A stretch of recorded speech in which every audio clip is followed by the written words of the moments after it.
Assalamualaikum warahmatullahi wabarakatuh. Halo bosai, ketemu lagi dengan KI di channel Fikri pakai Kika. Bagaimana keadaannya? Sehat semua bukan bosai?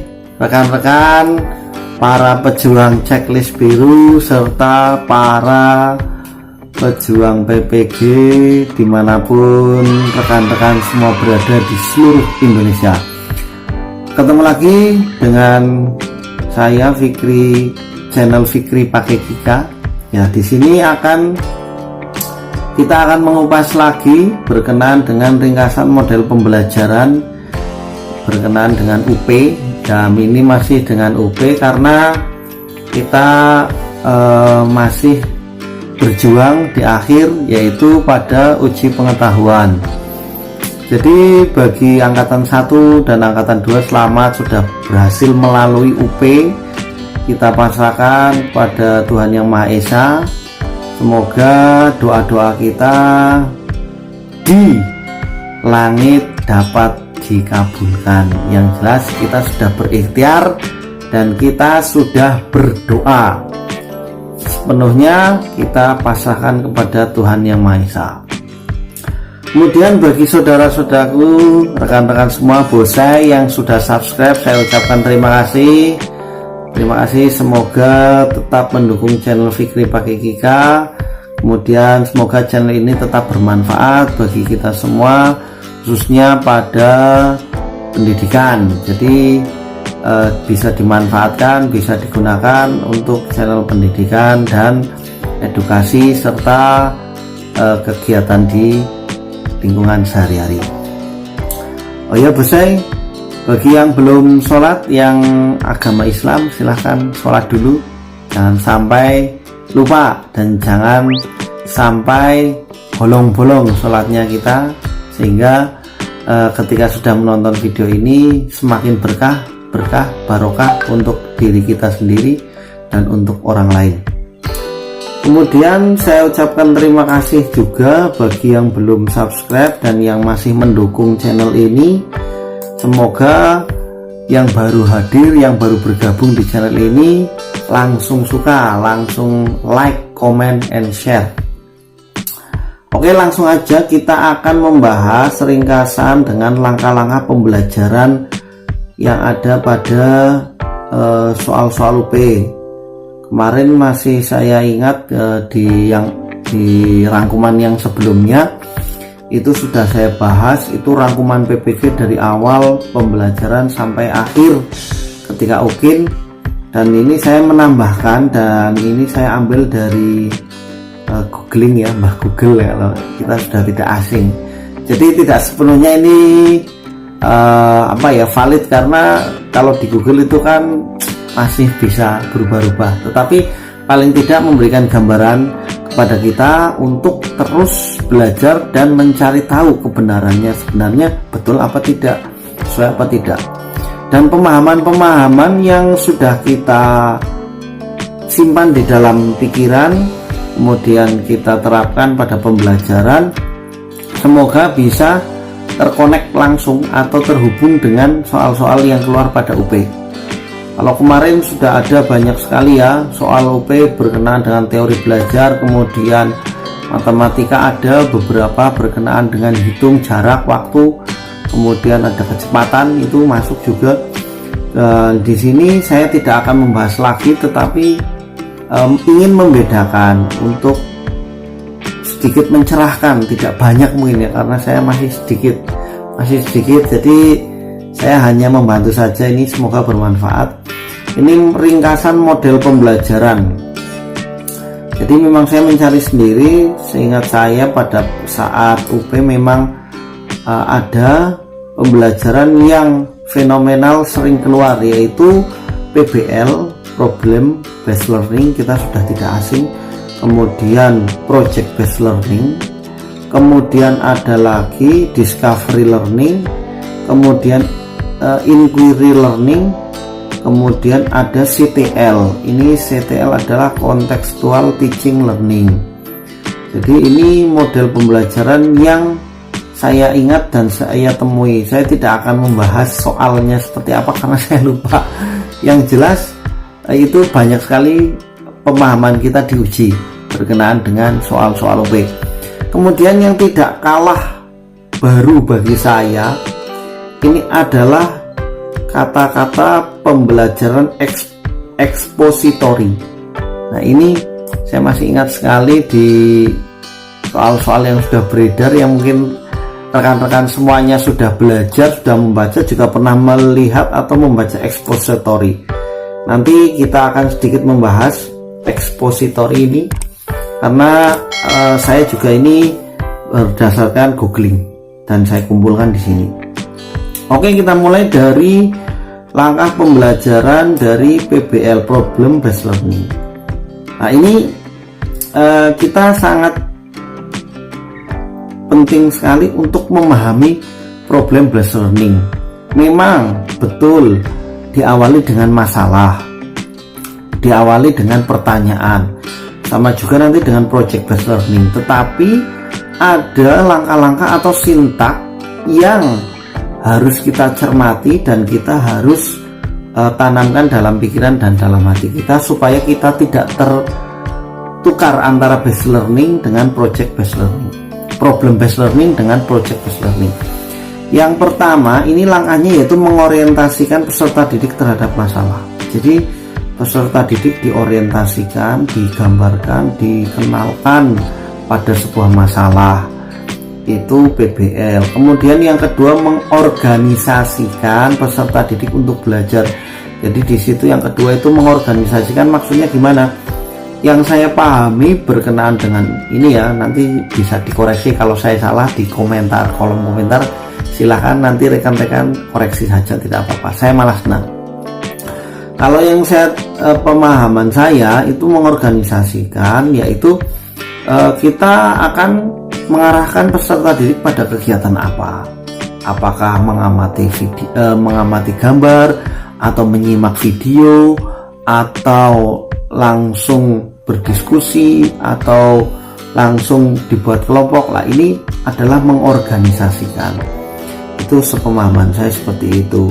Yang ketiga, membimbing penyelidikan individu maupun kelompok. Nah, ini tadi setelah kita sudah mengorganisasikan, sudah menentukan apa yang dilakukan pada pembelajaran tersebut, maka membimbing penyelidikan tersebut. Jadi masalah-masalah yang berkenaan itu tidak serta-merta kita lemparkan saja, tetapi kita juga membimbing, mengarahkan, oh ini batasannya misalnya ekosistem, hanya sampai ekosistem, tidak usah sampai ke simbiosis, mutualisme atau simbiosis parasit, tidak usah, kita tetap pada ekosistem. Nah, kenapa? Karena nanti pembelajarannya ini tidak akan efektif karena kalau bahasa saya itu mambra-mambra kesana kemari. Tapi boleh kita mencontohkan, tapi tidak usah terlalu banyak ya rekan-rekan. Itu sepemahaman saya. Kemudian yang keempat yaitu mengembangkan dan menyajikan hasil karya. Jadi di sini ketika kita sudah memberikan tugas kepada peserta didik, itu disajikan. Langkah yang selanjutnya itu mengembangkan dan menyajikan apa yang sudah dikerjakan baik secara individu ataupun kelompok. Jadi jangan sampai gagal paham kalau misalnya presentasi itu hanya pada pembelajaran yang menggunakan IT atau komputer ataupun PowerPoint, itu tidak. Tetapi pada pembelajaran PBL ini kita juga menyajikan hasil karya, baik karya itu sebuah puisi ataupun karya yang lain yang menurut kelompok tersebut bisa menghasilkan. Kemudian yang kelima, menganalisis dan mengevaluasi jurnal pendidikan dasar Perkasa. Jadi ini menganalisis dan mengevaluasi jurnal pendidikan.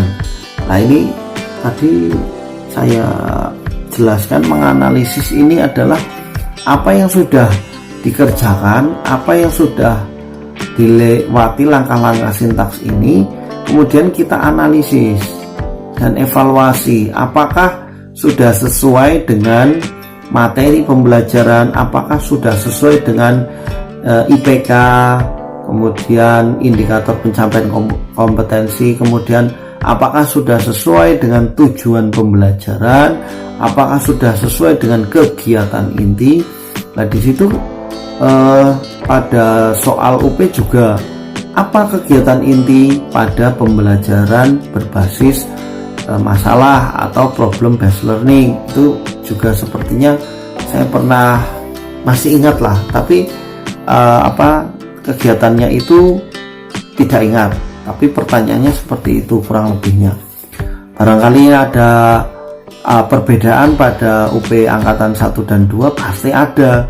Saya yakin pemerintah ataupun panitia nasional yang menyelenggarakan lebih matang mempersiapkannya. Jadi kita pun mempersiapkan untuk menghadapi UP juga harus lebih matang dan lebih siap, khususnya mental rekan-rekan, karena mental kita ini akan terpuruk jika kita tidak siap.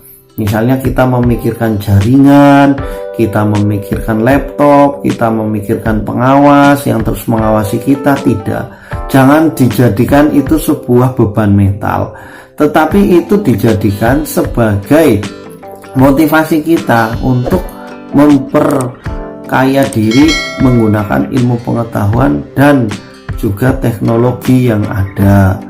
Jadi untuk pengawas kita tanamkan jangan hanya mengawasi kita saja, tetapi membantu ketika kita mengalami gangguan teknis, mengalami kendala ketika mengerjakan UP, entah itu mati ataupun entah itu hilang aplikasi SAP-nya, maka kita langsung berkomunikasi dengan pengawas. Itu fungsi pengawas juga.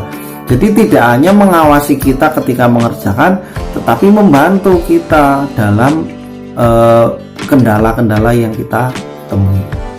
Begitu. Jadi mental ini harus kita benar-benar bangun ya rekan-rekan.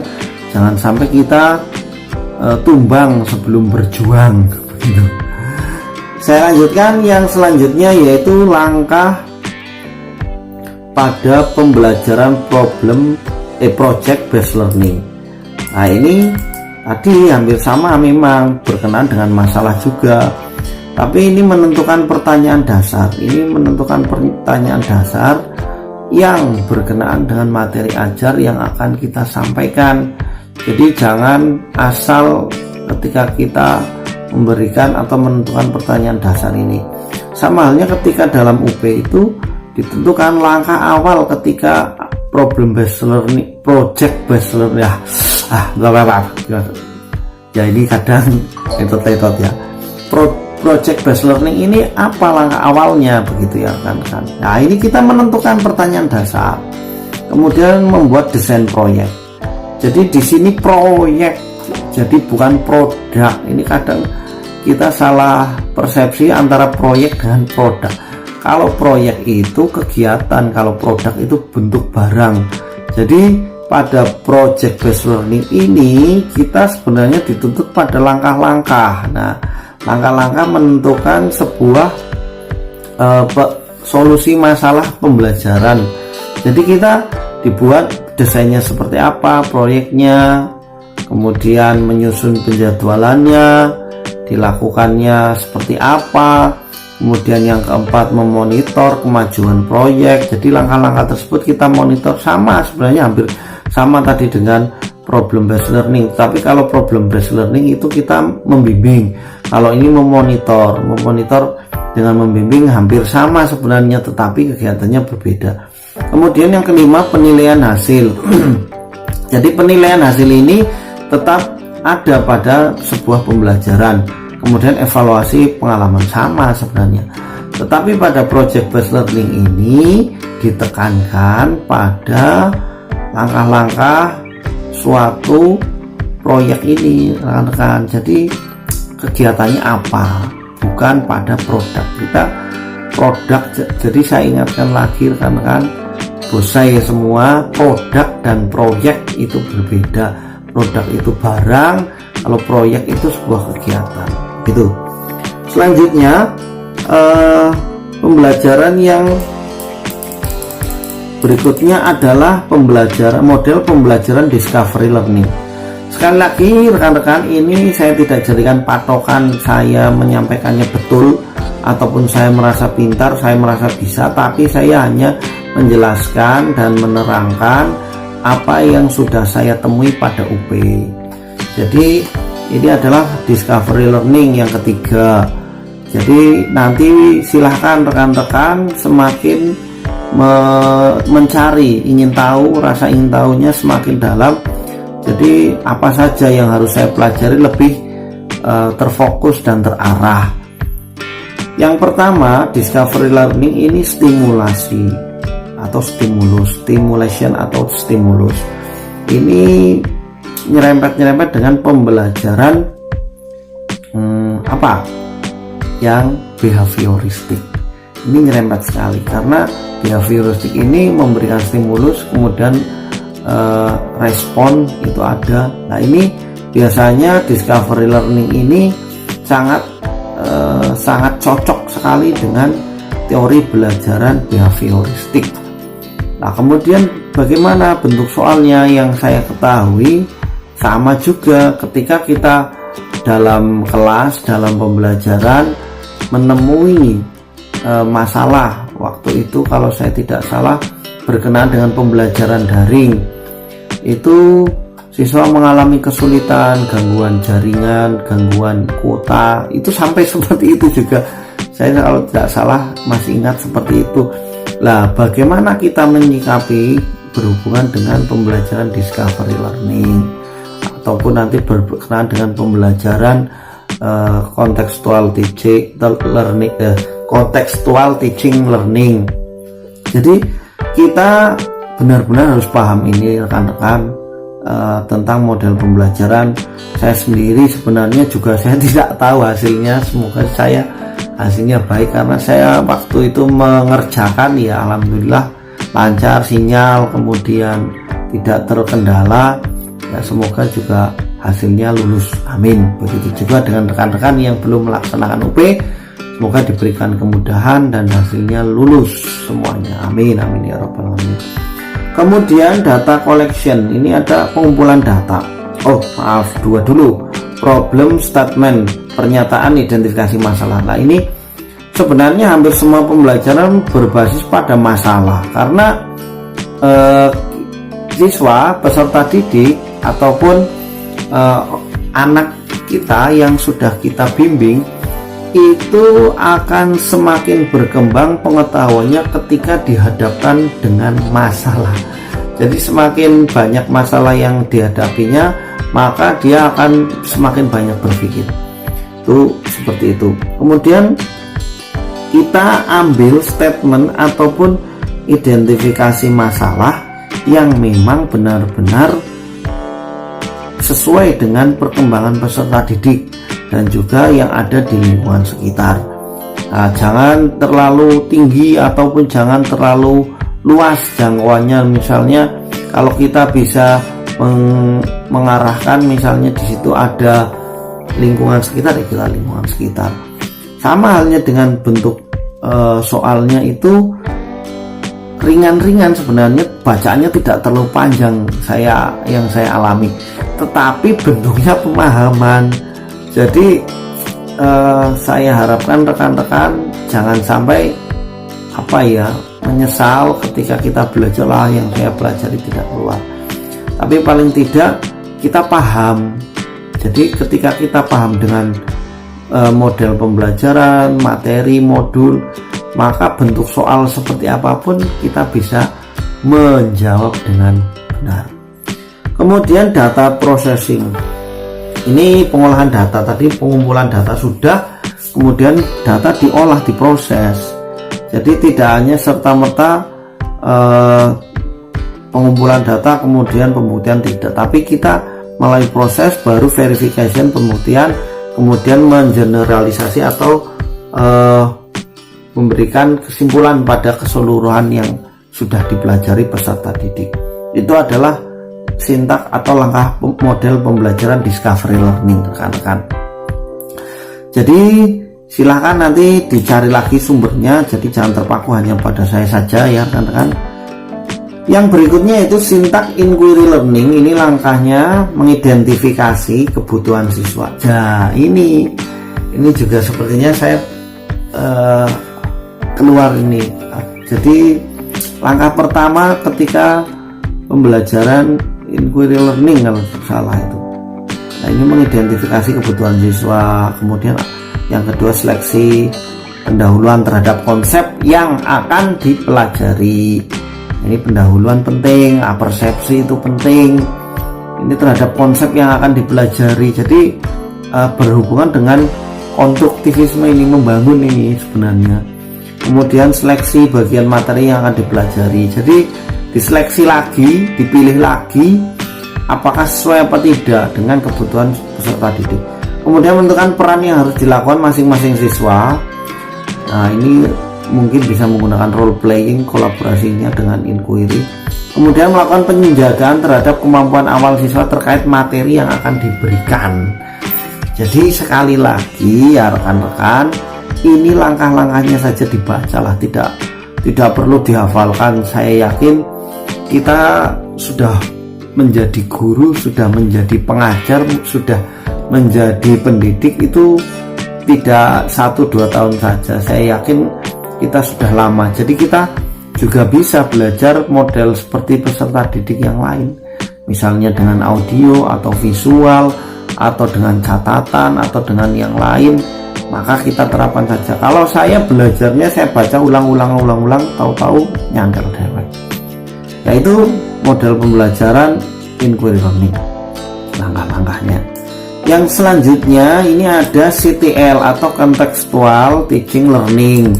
Contextual teaching learning ini mengembangkan metode belajar mandiri, kemudian melaksanakan penemuan inquiry. Jadi contextual teaching learning ini berhubungan dengan keadaan lingkungan. Biasanya kemarin seperti yang kita sudah lakukan, kalau sebagian daerah di Indonesia mungkin sudah ada yang menggunakan tematik. Nah ini kontekstual teaching learning. Ini seperti nanti ada sintaksnya, bertanya, kemudian mengamati, mengidentifikasi. Yang seperti itu juga perlu kita pahami. Karena apa ya, saya yakin apa yang sudah kita pelajari pada PPG, modul profesional dan modul pedagogik, itu banyak sekali yang keluar tidak melenceng. Alhamdulillah sesuai kisi-kisi dan sesuai modul yang kita pelajari. Tetap semangat rekan-rekan guru, rekan-rekan pengajar yang mengikuti PPG dan juga memperjuangkan centang biru. Sedikit menginformasikan, ini sudah keluar untuk retaker. Nah ini retaker jadwalnya sudah keluar. Mungkin bagi rekan-rekan yang kemarin masih bingung jadwal UP-nya kapan, ya ini. Kalau UP angkatan tahap 1 itu kan 4, kemarin sudah 4 sampai 5 September. Kemudian yang tahap 2 sudah juga 11 sampai 12 September. Nah ini untuk yang retaker. Nah ini awal Oktober rekan-rekan. Silahkan bagi kawan-kawan retaker yang masih menunggu jadwal, ini sudah ada kepastiannya tanggal 9 dan 10. Semoga nanti keluar jadwal dan kartu peserta pada LPTK masing-masing. Jadi ditunggu saja, yang sabar. Insya Allah tercover semuanya dan bisa lancar, berjalan dengan baik dan lulus. Amin amin ya rabbal alamin. Selanjutnya yang retaker angkatan 2, nah ini pada November. Jadi kalau tidak masuk di angkatan 1 ya kemungkinan masuknya di angkatan 2 ya rekan-rekan. 2 ini retaker kedua ini pada tanggal 20 sampai 21 November. Jadi akhir tahun. Ya semoga ini setelah tahap 4 selesai, kemudian setelah UP selesai juga langsung diumumkan, dan tahun depan semoga kita sudah memperoleh sertifikat profesional dan bisa kita gunakan dengan baik dan berkah barokah untuk diri kita serta keluarga di rumah. Amin. Kita lanjutkan rekan-rekan bosai semuanya. Untuk CTL ini, yaitu yang pertama mengembangkan metode belajar mandiri, kedua melaksanakan penemuan, inquiry ini menemukan, kemudian membutuhkan rasa ingin tahu siswa, menumbuhkan rasa ingin tahu, penasarannya itu ditumbuhkan lagi, seperti apa ini, kemudian menciptakan masyarakat belajar, jadi lingkungannya belajar di rumah, literasi baik di rumah ataupun di sekolah, kemudian hadirkan model dalam pembelajaran, pemodelan ini, kemudian lakukan refleksi di setiap akhir pertemuan, apakah kalian senang, apakah kalian, bagaimana perasaan kalian. Nah, ini refleksi, jadi kita menggali perasaan peserta didik. Sama seperti yang tadi, ini langkah-langkah ada beberapa yang ditanyakan, jadi contextual teaching learning langkahnya apa saja. Nah, ini rekan-rekan silahkan dipahami dan dipelajari. Kemudian yang sangat asing saya sendiri ya, mungkin bagi yang rekan-rekan yang lain mungkin tidak asing, tapi bagi saya asing ini. Saya baru membacanya dan mendapatkan expository ini ketika PPG. Ya maklum, mungkin saya memang kurang update, kemudian juga memang belajarnya hanya di lingkungan sekolah saja, lingkungan sekitar saja. Ternyata ini ada strategi pembelajaran ekspositori dan itu keluar di UP ya rekan-rekan, baik itu nanti ada di ABC-an ataupun ada di soalnya. Jadi kalau di tempat saya ada di ABC-an, kalau di angkatan 2 nggak tahu, saya angkatan 1 UP-nya, kemudian rekan angkatan 2 kemungkinan ada di jawaban juga atau ada di soal juga. Nah, itu nanti berbeda-beda, tapi ini penting, pada kisi-kisi juga ada.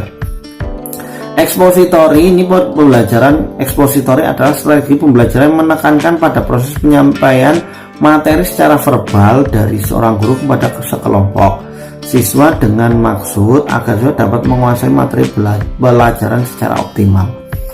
Strategi pembelajaran expository adalah strategi pembelajaran yang menekankan pada proses penyampaian materi secara verbal dari seorang guru kepada sekelompok siswa dengan maksud agar siswa dapat menguasai materi pelajaran secara optimal. Nah, yang saya pahami tentang pembelajaran expository ini adalah ceramah. Jadi memang pembelajarannya ini nanti dibenturkan dengan guru yang membawa buku, itu textbook. Nah, itu jadi silahkan nanti kita pahami ya rekan-rekan semua bosai, apa yang sudah kita baca, apa yang sudah kita rangkum, dipelajari lagi ya. Kita mau semakin banyak bacaan yang kita baca, maka akan semakin banyak wawasan kita ya, otomatis ya tambah bingung sebenarnya.